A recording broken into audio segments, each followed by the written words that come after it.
Kemerdekaan Kristen. Saya ambil dari Galatia 5. Tolong Mas, lampunya dinyalakan Mas, dan saya lihat wajah-wajah mereka. Tak ketok di sini dak lah gitu. Semuanya boleh. Galatia 5 ayat yang pertama. Saya akan bacakan buat kita semuanya. Supaya kita sungguh-sungguh merdeka, Kristus telah memerdekakan kita.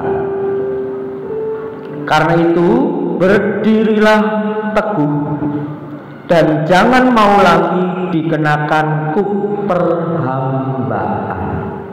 Ini nats kita, dasar kita untuk kita berbincang, belajar firman Tuhan di pagi hari ini. Supaya kita sungguh-sungguh merdeka, Kristus telah memerdekakan kita. Amin. Karena itu berdirilah teguh dan jangan mau lagi dikenakan kuk perhambaan. Saya akan kumandangkan kemerdekaan 17 kita hari ini. Merdeka! Merdeka! Haleluya. Ada sukacita ketika mengumandangkan kemerdekaan, amin. Ada kelepasan, amin. Itulah rasanya orang yang merdeka, yang sungguh-sungguh.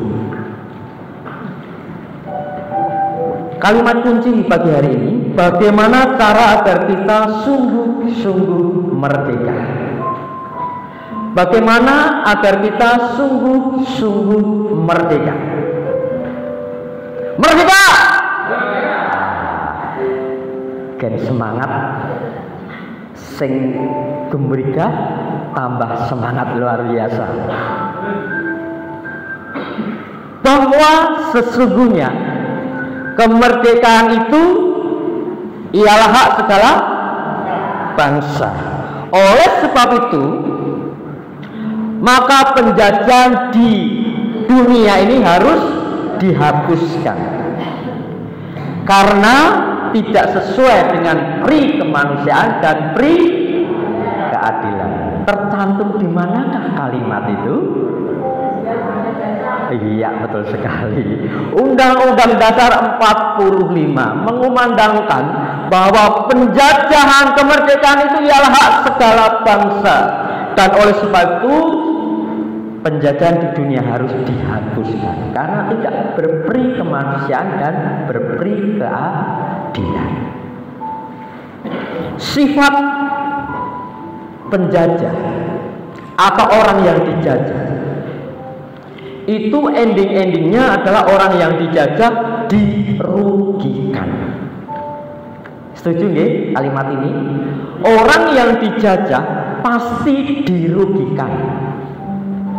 Karena dalam kalimat itu, dalam penjajahan tidak berperi kemanusiaan dan tidak berperi keadilan, itu merugikan pihak yang dijajah, maka harus dihapuskan dari dunia ini.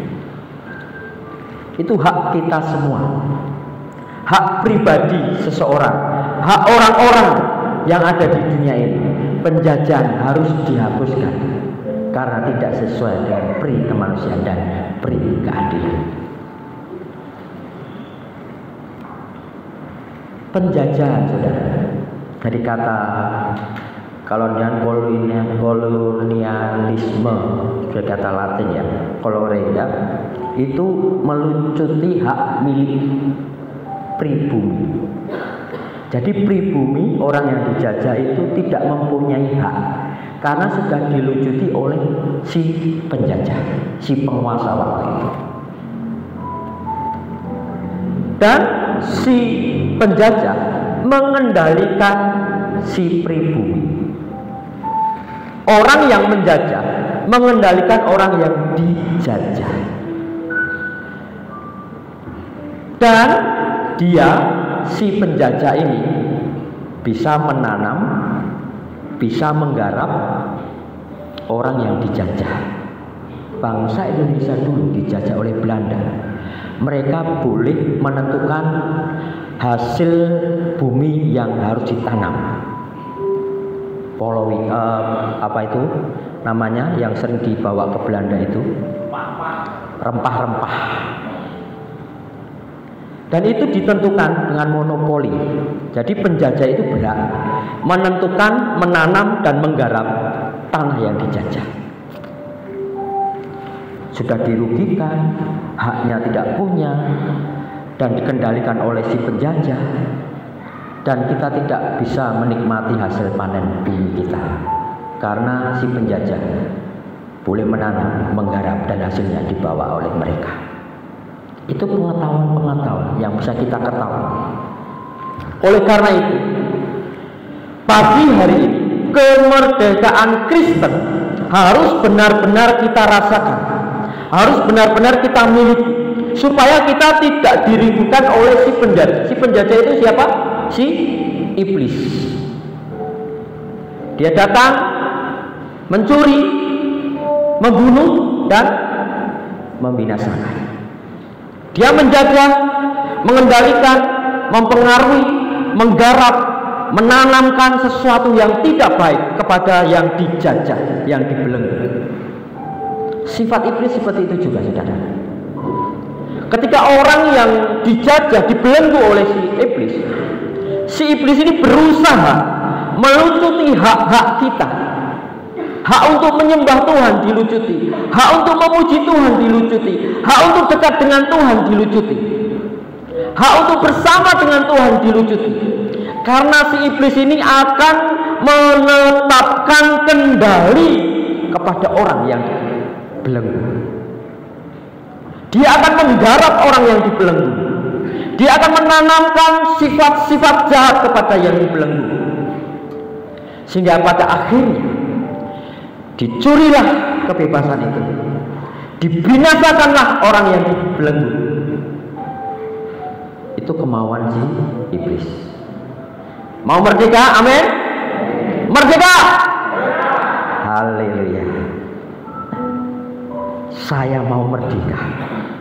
Merdeka dengan kuasa Kristus. Supaya kita sungguh-sungguh merdeka, Kristus telah memerdekakan kita.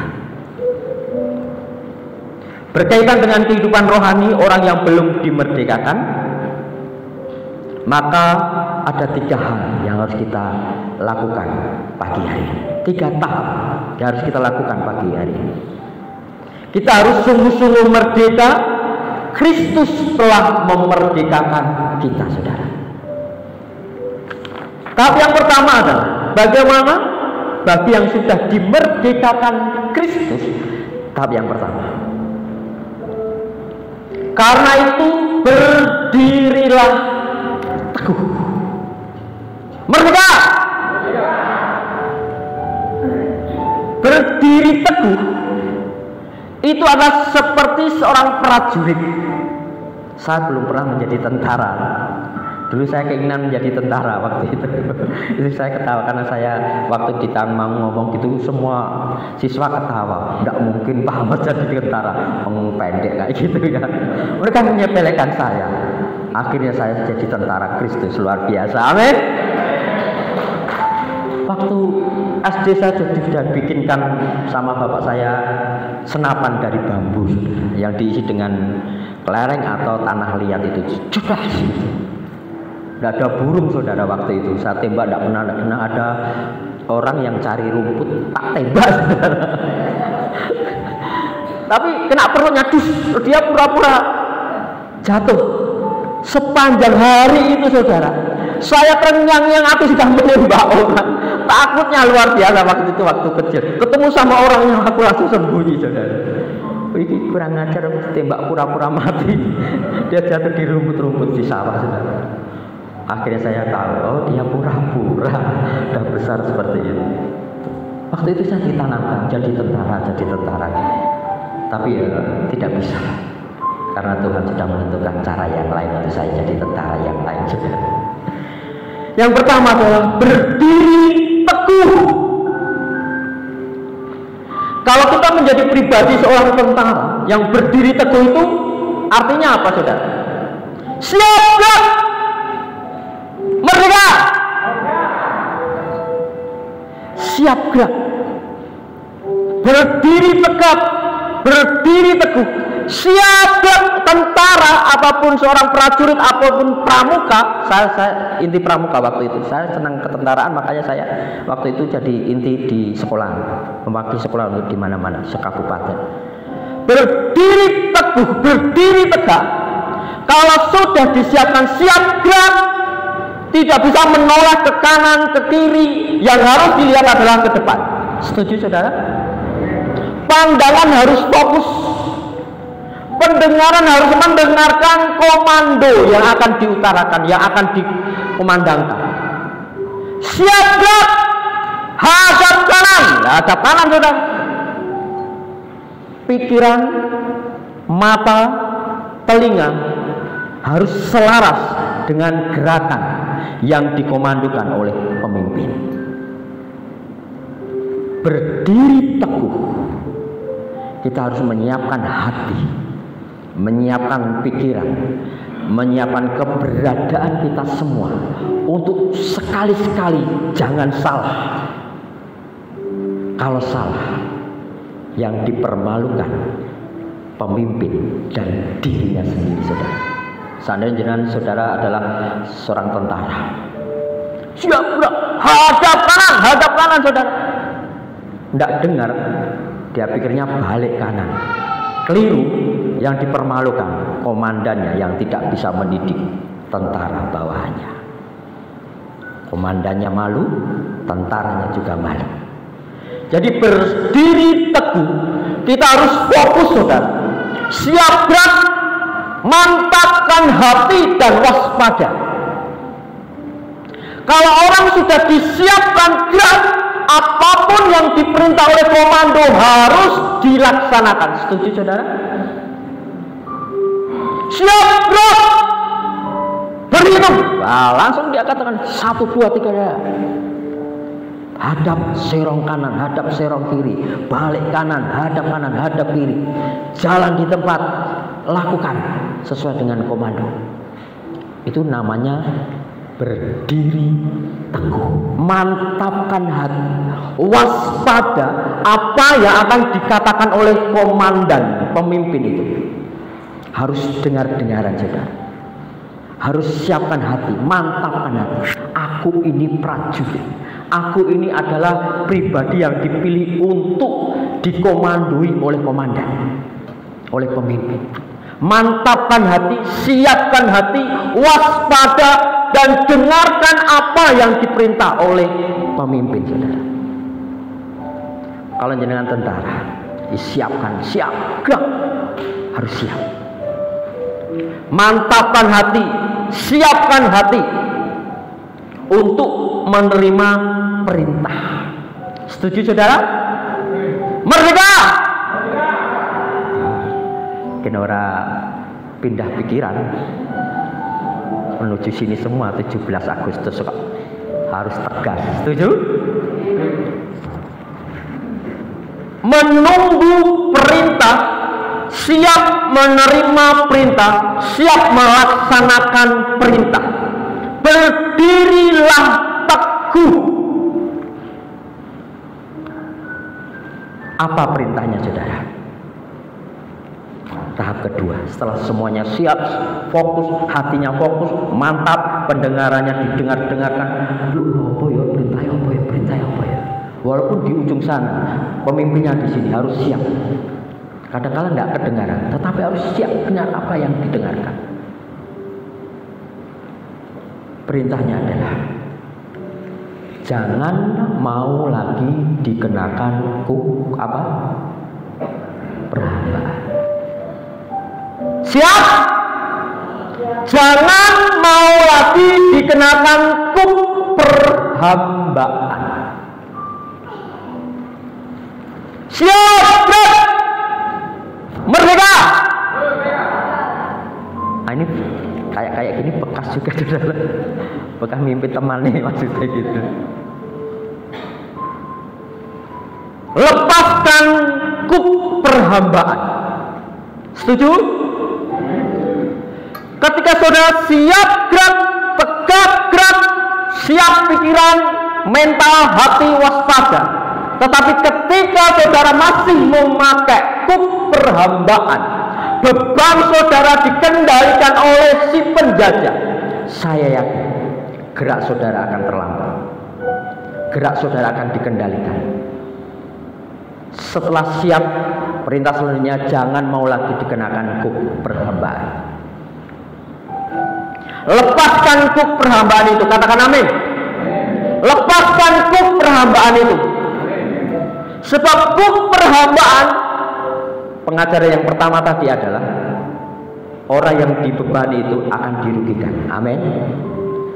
Dia akan dijajah, dikendalikan melalui kuk perhambaan ini. Dia akan ditanamkan, digarap melalui kuk pengendali si penjajah iblis. Oleh karena itu, jangan mau lagi dikenakan kuk perhambaan. Katakan dalam diri kita sendiri, saya lepaskan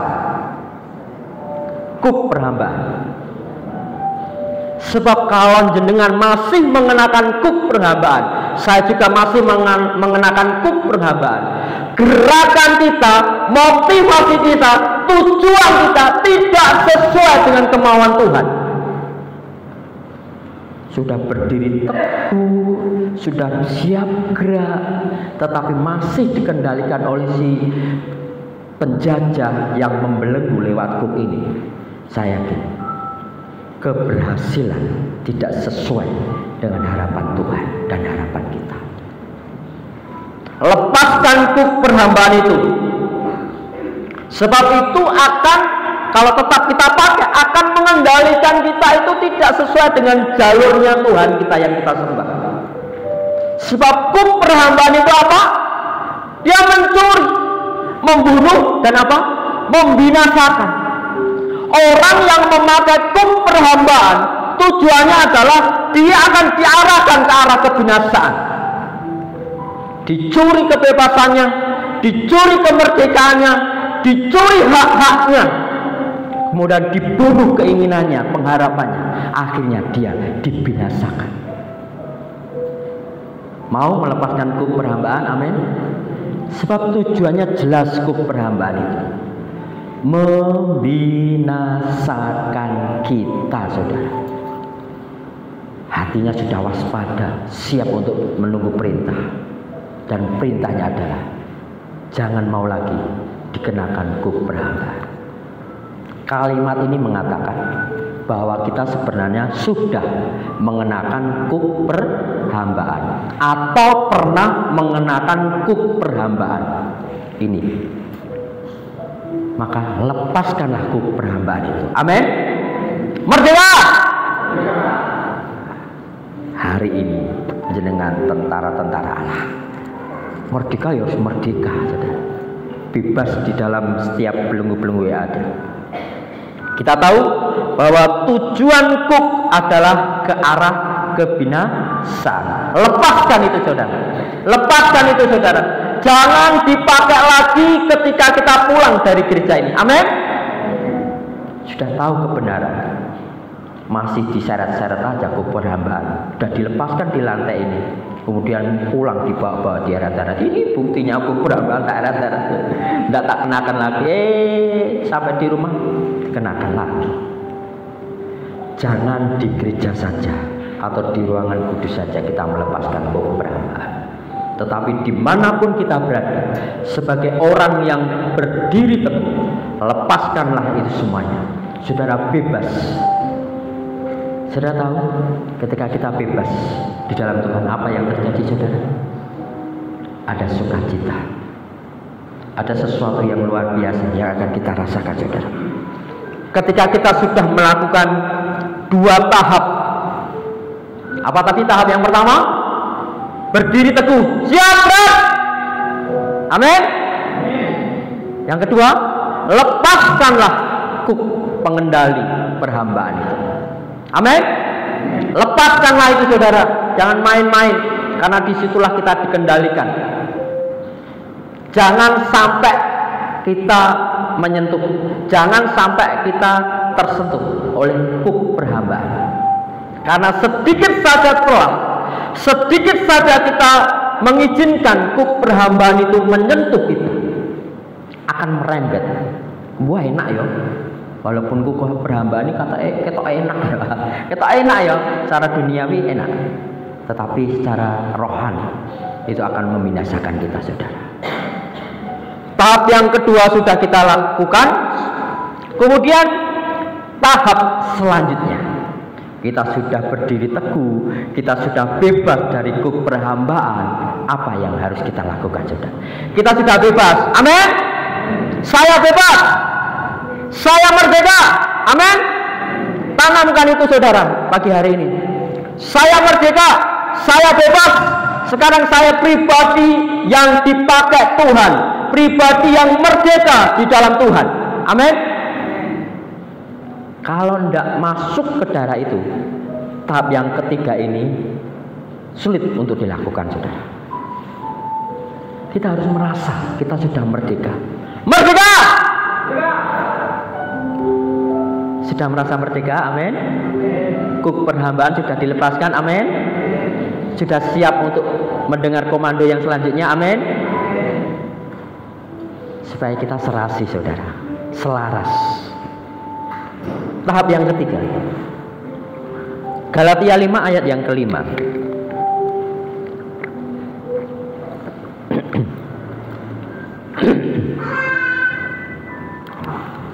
Galatia 5 ayat yang kelima.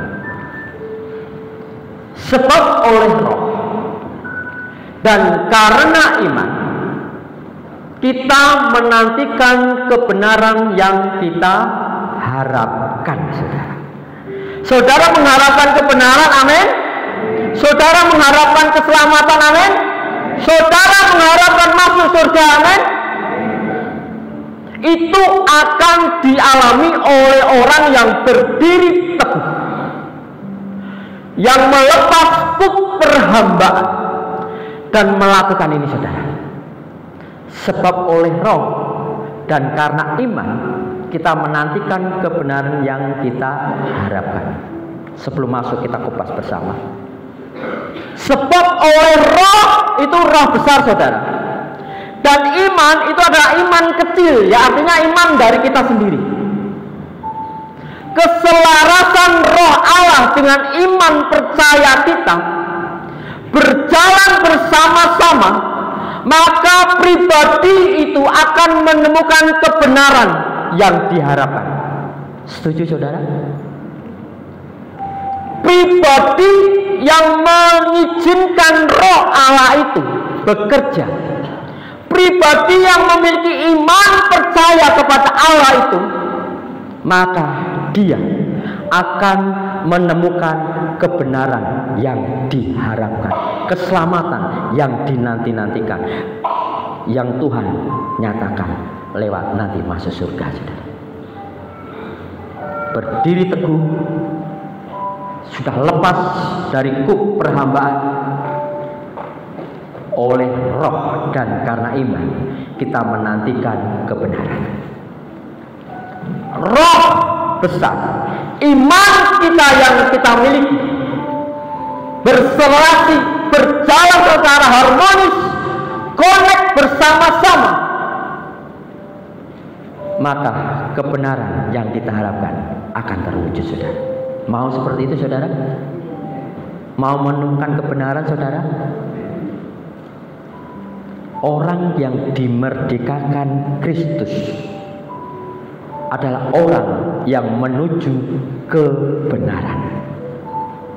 Orang yang memiliki iman kepada Kristus, yang dimerdekakan oleh Kristus, itu pasti akan diarahkan menuju kebenaran, yang artinya kehidupan kekal, keselamatan.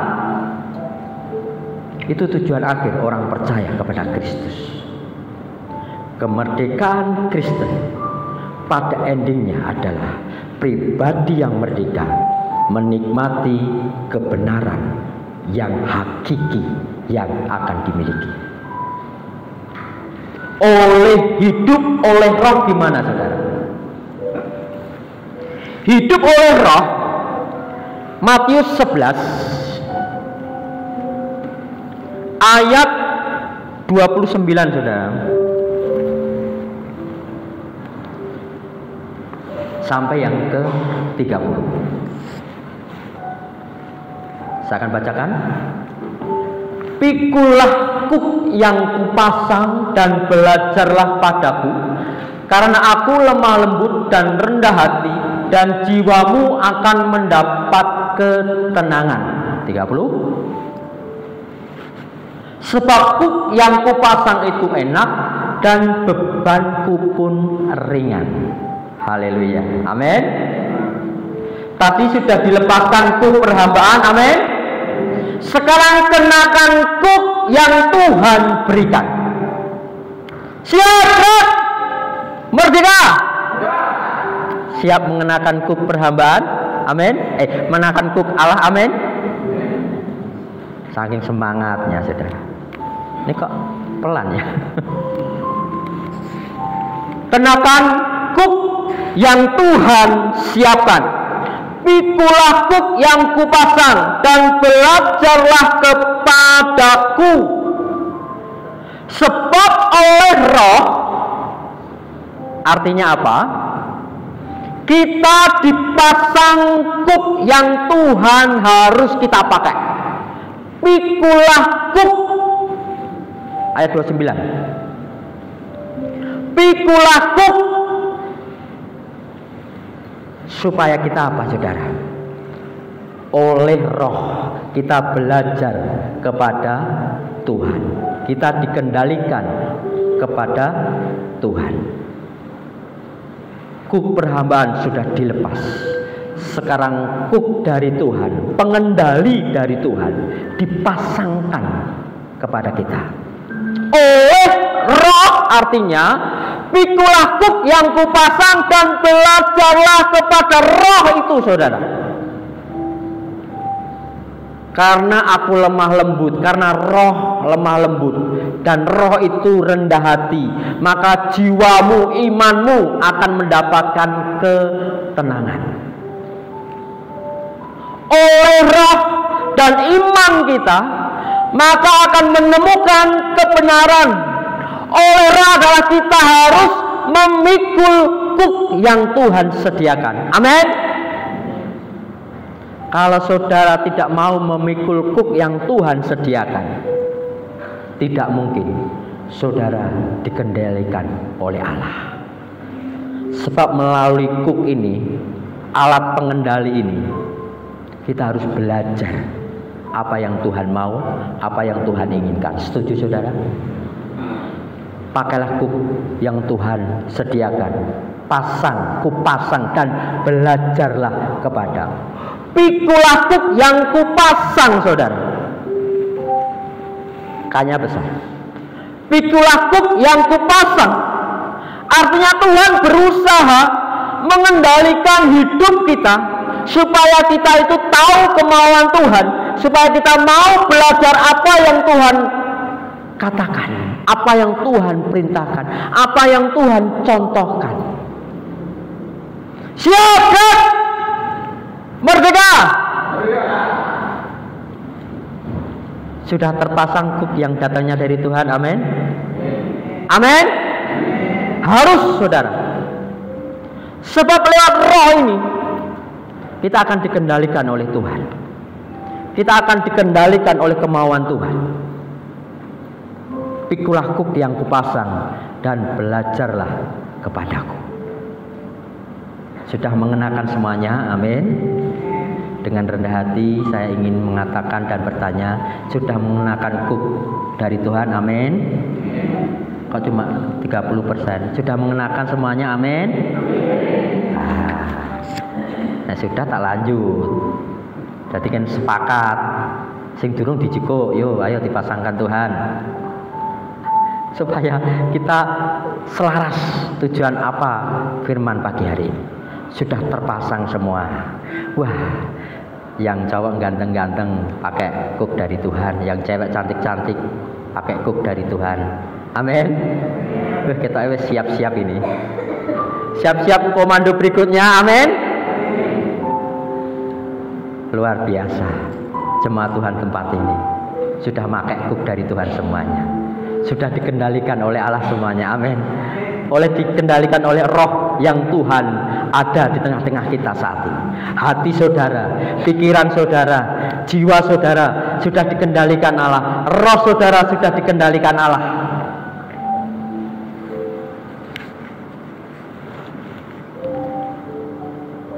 Oleh Roh dan oleh iman. Sekarang kita melangkah. Tuhan sudah melakukan bagiannya, memberikan kuk pengendali buat kita. Sekarang kita yang punya iman di dalam Tuhan, oleh Roh, dan kita lanjut oleh iman kita, maka kita akan dimerdekakan. Kita akan menemukan kebenaran yang Tuhan sediakan buat kita. Kuk sudah terpasang semuanya, puji Tuhan. Dan sekarang oleh iman kita harus berjuang. Amin. Merdeka.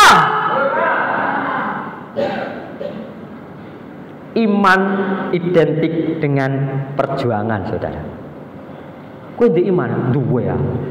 Coba imanmu sepiro? Ya sakmene.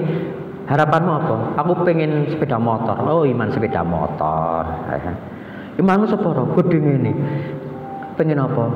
Pengen lemah. Oh, iman seluas tanah gitu ya. Jadi kita bisa punya iman, pengharapan di dalam Tuhan.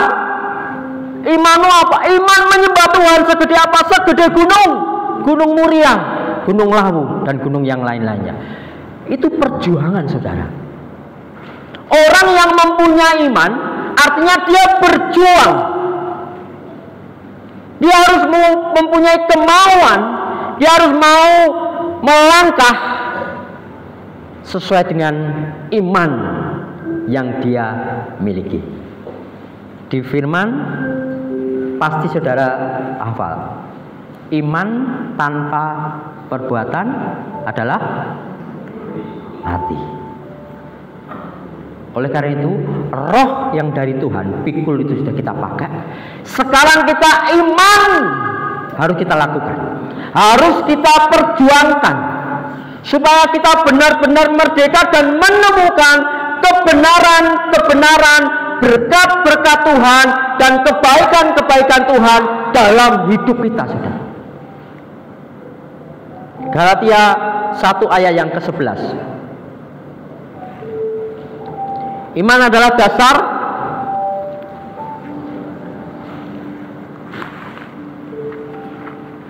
Galatia 1 ayat yang ke-11. Iman adalah dasar dari segala sesuatu yang kita harapkan dan bukti dari segala sesuatu yang tidak kita lihat. Dasarnya apa? Karena kita mengharapkan kebenaran.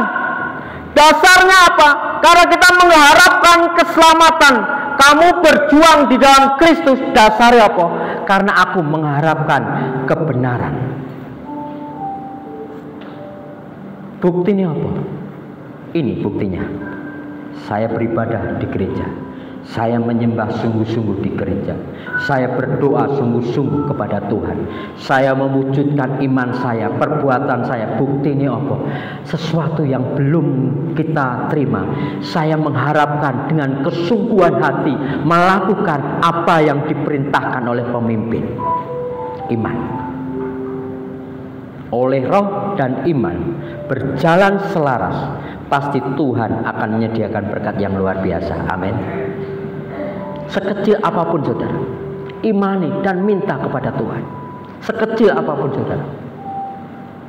Saya itu mengharapkan menanam pohon pepaya, saudara. Sudah saya tanam di situ, tidak tumbuh-tumbuh, saudara. Di depan, di pot-pot itu tidak tumbuh. Kalau ditumbuh dipindah mati. Saya minta pada Tuhan, saya mohon pepaya Tuhan. Nah itu kecil kan? Sudah banyak berkat-berkat Tuhan yang Tuhan berikan. Tuhan, saya minta pepaya. Akhirnya Tuhan kasih 2. Di depan rumah saya ada pepaya 1, kanan dan kiri. Di gerbang, di dalam, bukan di luar. Tuhan berikan 1 pepaya besar yang kesukaan saya, yang bisa ada buahnya.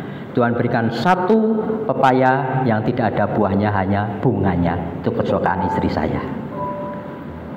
Bisa buktikan, saudara bisa ke rumah. Pepaya besar itu kesukaan saya yang bisa berbuah. Pepaya tanpa buah ada bunganya, kesukaan istri saya diberikan buat kami. Amin. Itu yang kecil saudara. Saya imani, tumbuh saya pelihara. Akhirnya besar dan hasilnya sudah dipetik, sudah dimasak. Dan pepaya besar belum, masih saya tunggu-tunggu. Tapi sudah gede sekali batangnya. Iman itu harus benar-benar nyata, dan Tuhan akan memberikan yang terbaik buat kita. Amin. Lakukan iman yang saudara miliki apa, lakukan itu. Pasti Tuhan akan membuka tingkap-tingkap langit, karena Tuhan mau anaknya diberkati, karena Tuhan mau anaknya menemukan kebenaran, karena Tuhan mau anaknya menemukan, mengalami keselamatan lewat roh dan iman kita. Maka pengharapan kebenaran itu akan kita alami, saudara. Berjuang, amin. Siap berjuang di dalam Tuhan. Kebenaran yang kita harapkan, karena kadang-kala kita masih berjuang dalam menemukan kebenaran itu. Terus berjuang lewat iman kita. Kesimpulannya, Galatia 5 ayat yang ke-13. Ini kesimpulan, saudara. Galatia 5 ayat yang ke-13. Bisa? Ya, ini. Saudara-saudara, memang kamu telah dipanggil untuk merdeka. Katakan amin. Tetapi janganlah kamu mempergunakan kemerdekaan itu sebagai kesempatan untuk kehidupan dalam dosa. Melainkan layanilah seorang akan yang lain oleh kasih. Dasar kekristenan adalah percaya kepada Kristus yang penuh kasih. Kita sudah merdeka. Merdeka! Jangan kita pakai kemerdekaan sebagai kesempatan untuk kehidupan dalam dosa. Tetapi layanilah satu dengan yang lain oleh kasih. Dasar kasih adalah iman kebenaran. Jangan kasih yang lain, setuju? Tapi kasih kebenaran di dalam Kristus. Kita melayani itu semuanya. Kita sudah merdeka satu sama lainnya. Kita berjuang bersama-sama di dalam gereja ini. Kita berjuang bersama-sama, menopang satu sama lain, melayani satu sama lain. WL singer, pemusik semua yang ada sini mau melayani Tuhan. Amin. Layanilah, kita sudah merdeka. Merdeka! Haleluya. Tuhan memberkati.